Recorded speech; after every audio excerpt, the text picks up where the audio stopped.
नमस्कार. मी भाग्यश्री फाटक. मार्केट आणि मी हा सोप्या मराठीतून शेअर मार्केट समजावून सांगण्याचा माझा एक उपक्रम आहे. एवढीच गोष्ट मी करू शकते आणि परिस्थिती बदलेल अशी एक इच्छा करू शकते. कारण आज पुन्हा गिफ्ट निफ्टी 150-160 पॉईंट मंदीत दिसतो आहे. अर्थात 150-160 पॉईंट मंदीत म्हणजे 500 पॉईंट आपलं मार्केट मंदीत उघडणार हे तर यावरून कळत आहे.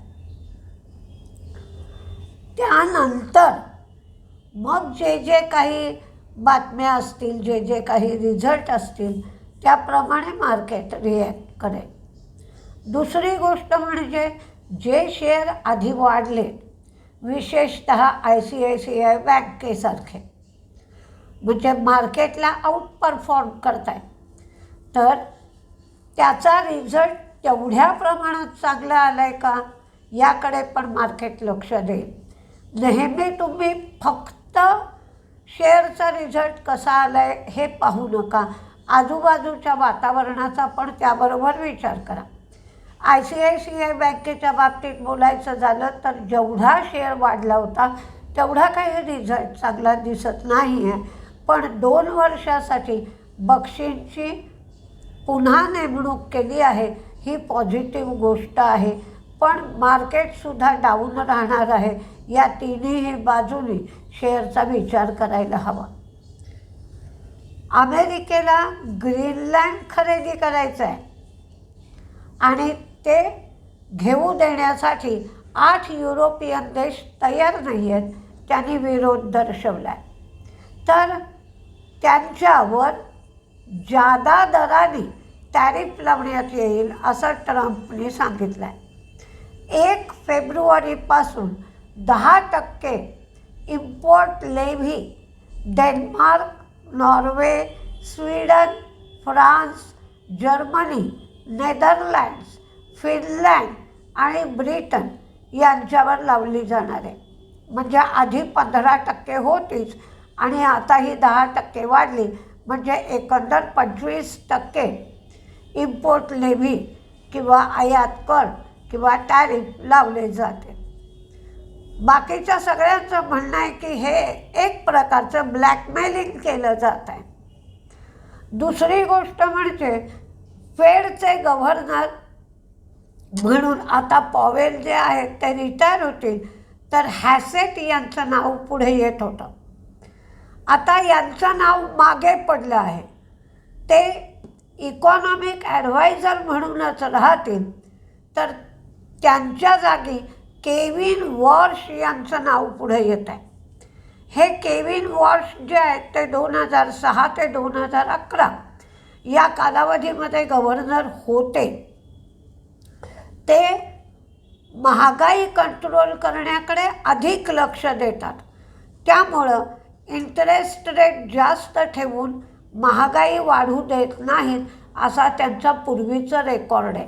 आता ते काय करतात हे बघायचं आणि त्यांचाही कल देत्याकडेच असतो. डिफेन्स प्रोक्युअरमेंट काउन्सिलने 114 राफेल खरेदी करण्यासाठी मंजुरी दिली आहे. त्यामुळे डिफेन्सच्या शेअरकडे पण पहिला हबका बसल्यानंतर लोक लक्ष देतील.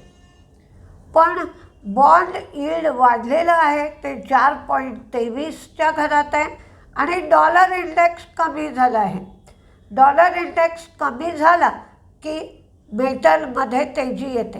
म्हणजे 99.90 पर्यंत डॉलर इंडेक्स गेला होता, तो 98.90 म्हणजे एका याने कमी झाला आहे. आणि क्रूडसुद्धा 63.96च्या घरात आहे.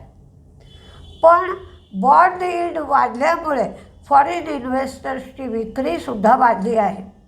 ही विक्री 4,346 कोटींची विक्री आहे. तर डोमेस्टिक इन्व्हेस्टर्सची खरेदी आहे 3,935.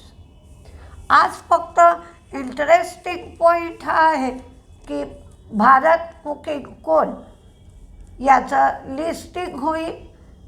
ज्यांना हे शेअर लागले असतील त्यांना चांगला लिस्टिंग गेन होण्याची एक शक्यता आहे. म्हणजे एक अंदाज असा दिला जातोय की 33 रुपये ते 35 रुपये या आसपास शेअर लिस्ट होऊ शकेल. त्यामुळे चांगल्या प्रकारचा फायदा सगळ्यांचा होऊ शकतो. तर बँकांचे रिझल्ट मोठ्या प्रमाणावर आले आणि शनिवार रविवार पुष्कळ रिझल्ट आले. तर ते रिझल्ट आधी आपण पाहूया आणि मग पुढचा विचार करू. आता रिलायन्सचा रिझल्ट खूप चांगला म्हणता येत नाही आहे, ठीकठाक रिझल्ट आला आहे. रिलायन्स रिटेलचा रेव्हेन्यू वाढला आहे, एबिटडा वाढला आहे, मार्जिन कमी झालं आहे. नंबर ऑफ ट्रान्झॅक्शन 500 मिलियनची झाली आहेत. 431 नवीन स्टोअर उघडली आहेत. कस्टमर बेस 378 मिलियनचा आहे.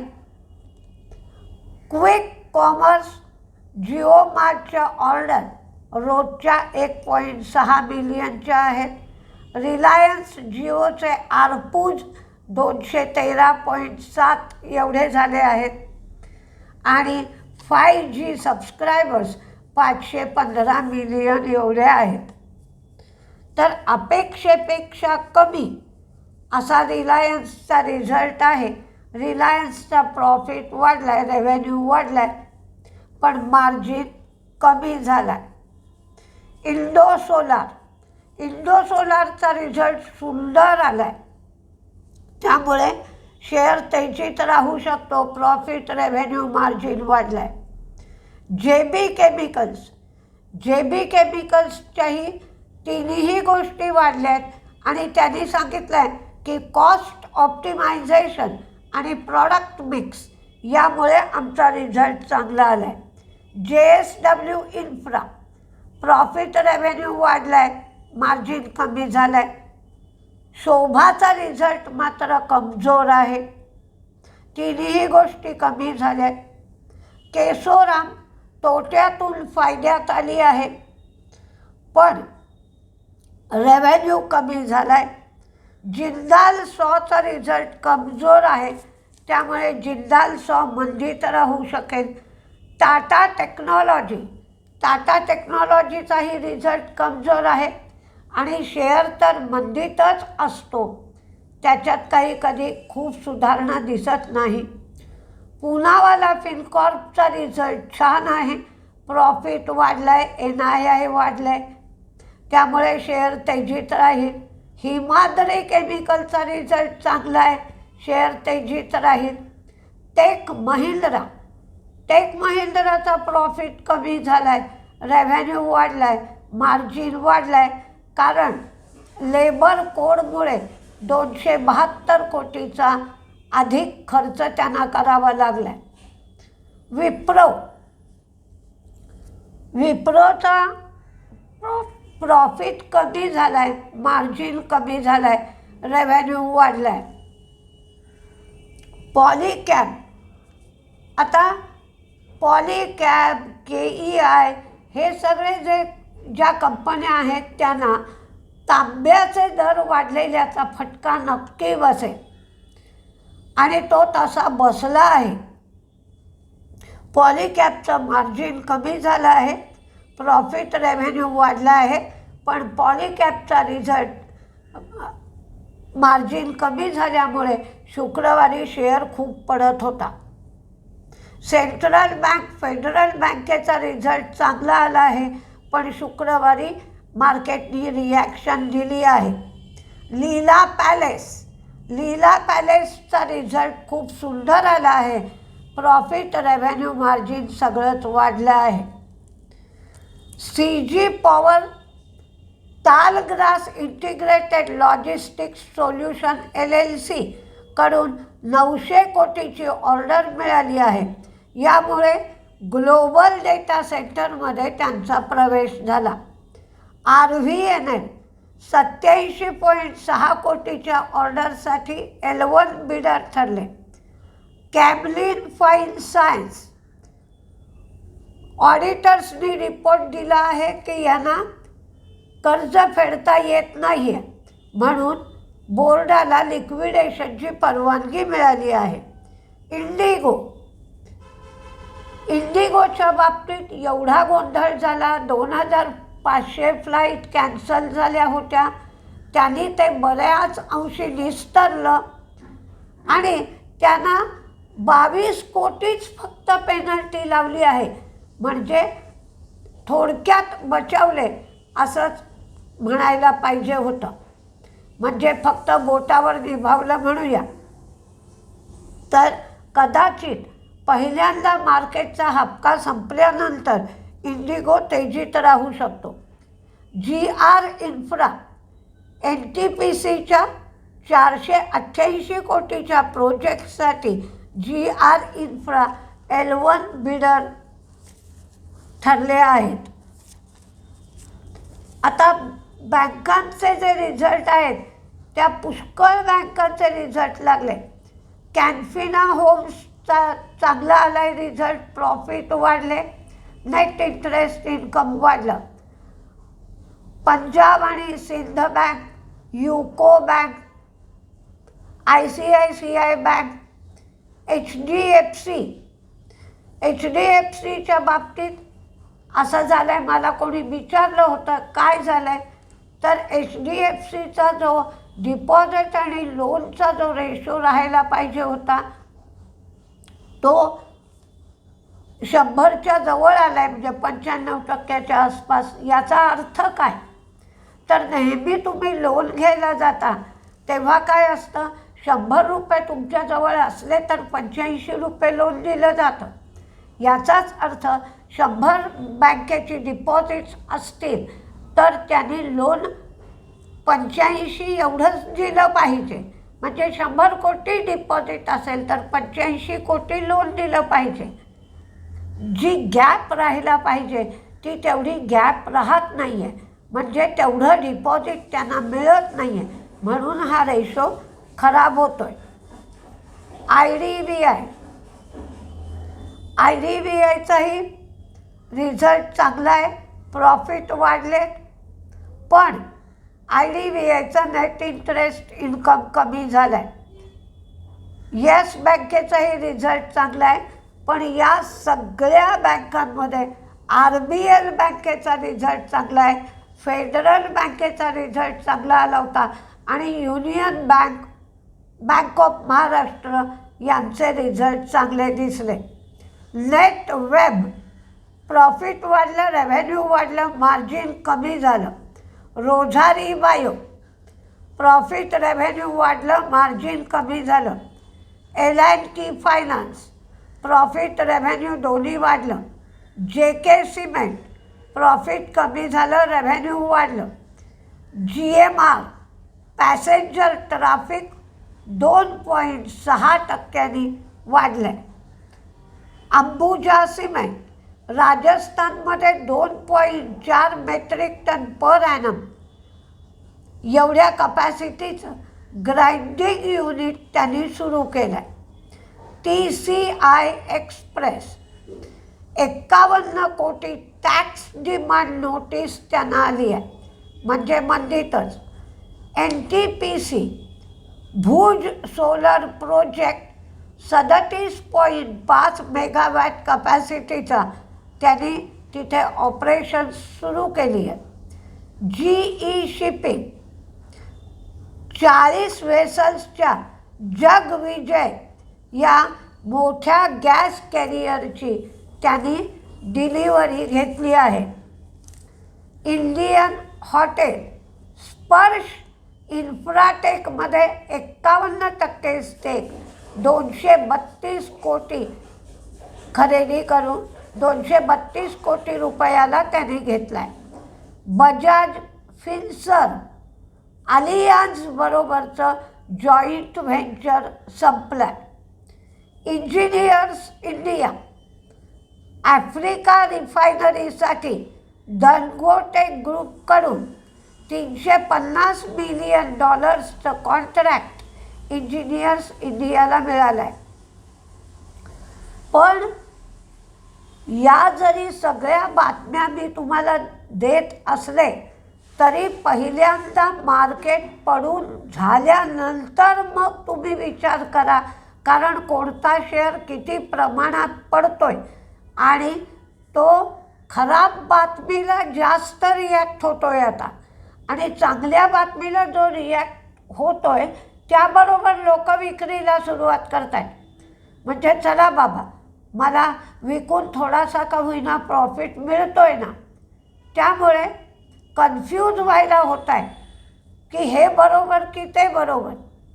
तर सध्याची पोझिशन अशी आहे की चांगली बातमी आली, शेअर थोडासा वाढला की लोक विकून टाकतात, पण वाईट बातमीला मात्र शेअरला लोअर सर्किट लागत आहे.